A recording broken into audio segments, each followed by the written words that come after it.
And not because they're thinking, oh no, I'm in a new Defender, I better not wave. It's a different clientele. They know nothing about the wave.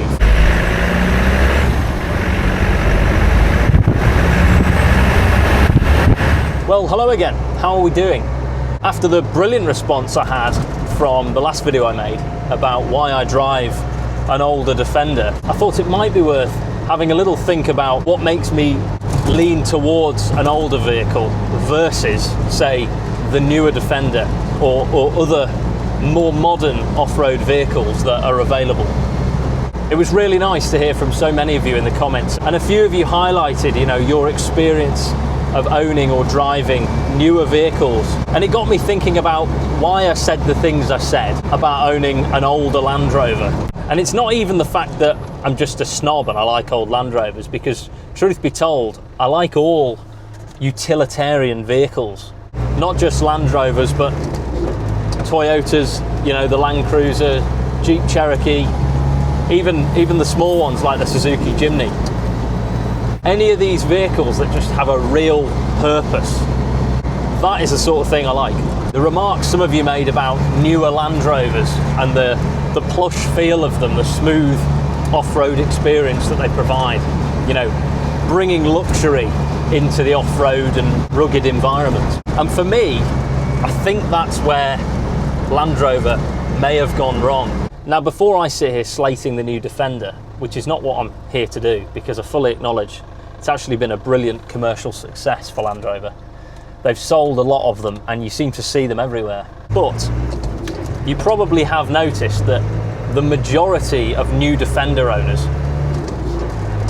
are not the same people who had the old Defenders. I'm not seeing loads and loads of farmers thinking, brilliant, finally Land Rover have released a new Land Rover that's going to replace my old one. They're either clinging on to their old ones or they've got something entirely different. There's a load of Isuzu D-Max pickup trucks, Ford Rangers, Hiluxes, because I think they lack that luxury.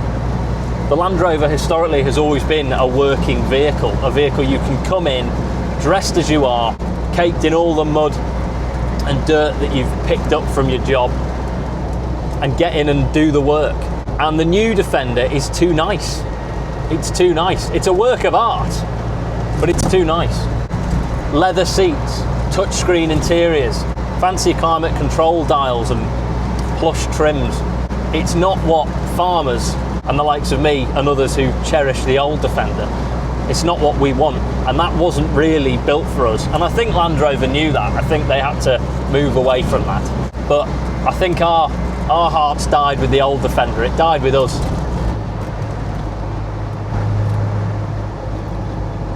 Which brings me on to its contender, the Ineos Grenadier. I don't know if any of you out there have owned an Ineos Grenadier or had any experience with one. I would love to hear your thoughts on owning one, driving one, any experience you've had with them at all. Now, don't panic. I'm not going to go and sell this and go and buy an Ineos Grenadier. I mean, I can't afford one anyway, but even if I could, well, actually no, if I could, I'd probably have one as well. They seem to have ticked quite a few of the boxes that Land Rover owners of old wanted. Underneath is pretty old school. It's got solid axles, ladder chassis, much like the Defender was, and it's kept that really square, boxy look. You've got to give it to them. They're quite impressive machines. They're very capable off-road. They seem to be well engineered.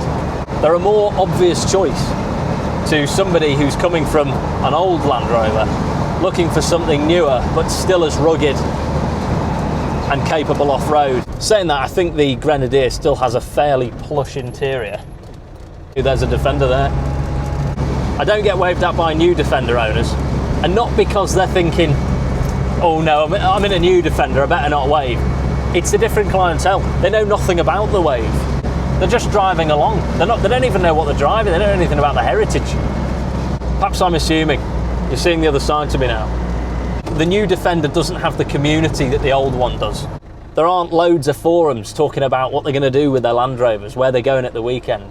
Although I think there's plenty of forums talking about the best way to deal with the Land Rover warranty team and how long has yours been back in the garage. Well, that's a story for another day. As I said, I'm really not here to slate the new Defender.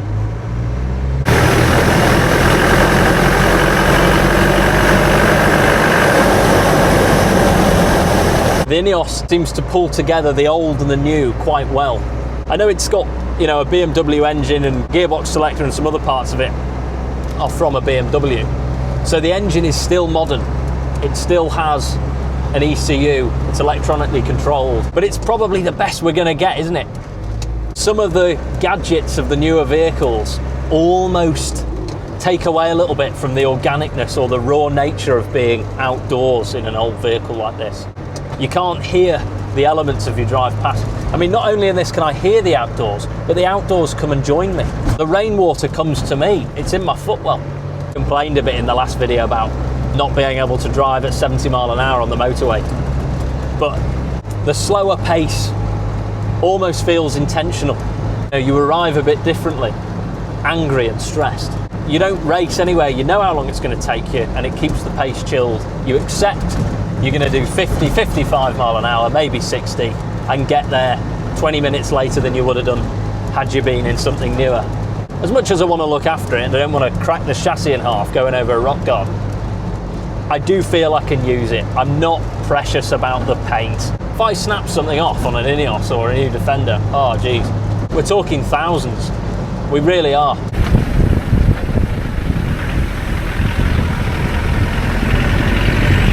As I wind through these back roads here in the Cheshire countryside, I feel like I'm in the right vehicle for the job. Here I am, stuck behind a farmer in an Isuzu D-Max. I'm not in a rush. By the looks of things, he's not either. I fully respect what Land Rover have had to do with the new Defender, and for regulation purposes, I think there were issues with them carrying on manufacturing a vehicle like this. And they weren't selling quite as much as they used to either. I think production numbers had fallen a bit. But I'll be keeping mine for now. I'm still an old Land Rover fan at heart. Thanks once again for tuning in. I'd really love to hear your thoughts on this. Would you ever be tempted with an Ineos Grenadier? Are you keeping well away from the new Land Rover? Maybe you've got one. I'd love to hear it. Thanks again for watching, and I will see you in the next video. Bye for now.